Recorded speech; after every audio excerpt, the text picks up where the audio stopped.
ভোটের মুখে দাঁড়িয়ে কাওয়াখালীর জমি আন্দোলন শাসক দল তৃণমূল কংগ্রেসের অস্বস্তি আরও বাড়িয়ে তুলেছে। কাওয়াখালীর পোড়াঝাড় এলাকার সরকারি জমি পুনর্দখলের দাবিতে বৃহস্পতিবার আন্দোলনে নামলেন কাওয়াখালী ভূমি রক্ষা কমিটির জমিদাতারা। আন্দোলনকারীদের অভিযোগ, প্রায় 24 বছর আগে জমি নেওয়া হলেও আজ পর্যন্ত সেই জমির উপযুক্ত ক্ষতিপূরণ পাননি 352 জন জমিদাতা। বারবার আশ্বাস মিললেও বাস্তবে রাজ্য সরকার প্রতিশ্রুতি ভঙ্গ করেছে বলেই দাবি তাদের। দীর্ঘ অপেক্ষার পর আর ধৈর্য রাখতে না পেরে এদিন সরকারি জমিতে বাঁশ পুঁতে বাড়িঘর তৈরির প্রস্তুতি শুরু করেন জমিদাতারা।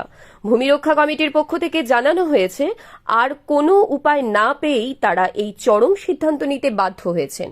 কমিটির সদস্য মিঠুন সরকার বলেন, আজ হয় এসপার নয় ওসপার, 24 বছর ধরে অপেক্ষা করেছি, আর নয়।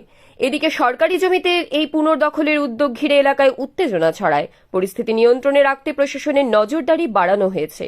ভোটের ঠিক আগে এমন আন্দোলন রাজনৈতিকভাবে শাসক দলের জন্য বড় চ্যালেঞ্জ হয়ে দাঁড়িয়েছে বলে মনে করছেন রাজনৈতিক বিশেষজ্ঞরা।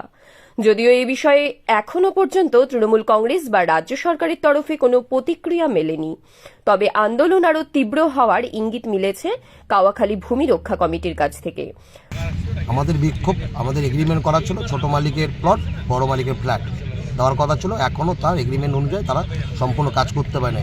কাজ না করে কী করে হিডকোকে কাজ করতে দিল, আপনার হচ্ছে হর্ষণীয়টা কী করে কাজ করছে এটা এখনও আমরা জানি না।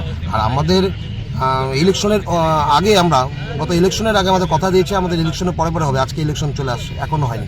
বিশেষ করে আজকে হচ্ছে কর্মসূচি, আমরা এখানে ধর্নায় বসে আছি।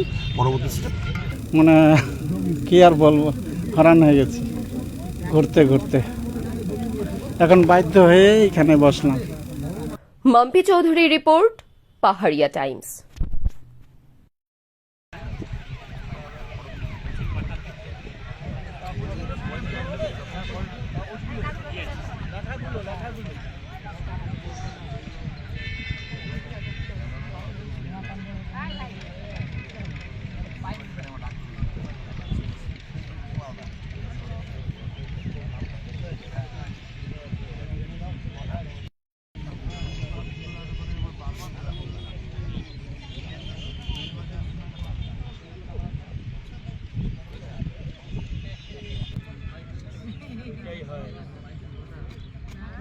তাহলে এখান থেকে সোজা বাড়ি যাবো। হ্যাঁ,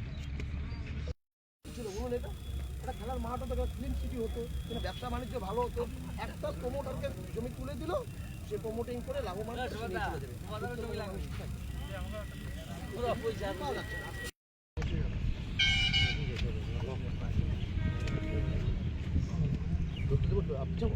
This channel does not promote any violent, harmful, or illegal activities.